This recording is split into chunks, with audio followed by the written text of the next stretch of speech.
যুক্তরাষ্ট্রের বাজারে পোশাক সহ অন্যান্য পণ্যের শুল্ক মুক্ত অগ্রাধিকার বাণিজ্য সুবিধা চাইবে বাংলাদেশ। এছাড়াও বিভিন্ন দেশেও যেন এই সুবিধা পাওয়া যায় সেই চেষ্টাও করা হবে। বৃহস্পতিবার জাতীয় প্রেস ক্লাবে পঞ্চম world fair and fest temper বে 2025-এর বিস্তারিত জানাতে আয়োজিত এক সংবাদ সম্মেলনে এই কথা জানানো হয়।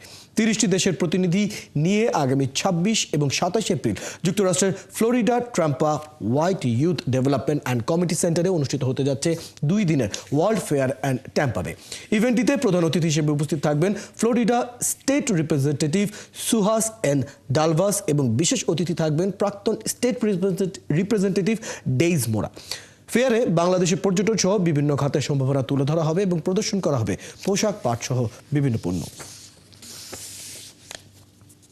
এবারের যে ওয়ার্ল্ড ফেয়ার এন্ড ফেস্ট যেটা হবে, এটা হবে বাংলাদেশের সাথে শুধু ইউএসএ না, যে 30টি দেশের প্রতিনিধি ইতিমধ্যে আমাদের সাথে যারা কানেকশনে আছেন তাদের সকলকে বাংলাদেশকে আরো বেশি বিশ্বের দরবারে তুলে দেওয়ার জন্য আমাদের প্রচেষ্টা থাকবে। এবং অবশ্যই আমরা দাবি জানাবো আমাদের জিএসপি সুবিধাটা কিভাবে আমরা অক্ষুণ্ণতা থাকে, কিভাবে আমরা সেটাকে লাভ করতে পারি।